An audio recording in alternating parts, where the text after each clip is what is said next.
Því að eigi það orð á tungu minni, að þú, Drottinn, þekkir það eigi til fulls. Þú umlykur mig á bak og brjóst og hönd þína hefur þú lagt á mig. Þekking þín undursamlegri en svo að ég fái skilið. Of háleit ég henni eigi vaksin. Og mér langar að halda það áfram. Því hann segir, Davíð segir, hvert get ég farið frá anda þínum og hvert flúið frá auglítið þínum.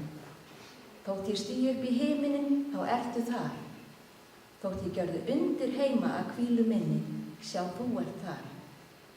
Þótt ég lyfti mér á vængi morgunroðans og settist við hið ysta haf, einnig þar myndi hönd þín leiða mig og hægri hönd þín halda mig.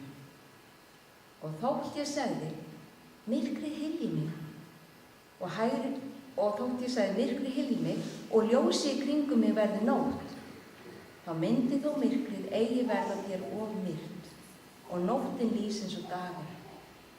Myrkur og ljós eru jöfn fyrir þér, því að þú hefur myndað nýru mín, vofið mig í móðurlífi. Ég lofa þig fyrir það að ég undursamlega skapaður. Undursamleg eru verk þín, það veit ég næsta vel. Beinin í mér voru þér eigi hulin þegar ég var gjörður í leyni, myndaður í djúpum jarðar. Augu þín sáu mig ég enn var ómyndað efni og ævi dagar voru ákveðnir og allir skráðir í bók þína.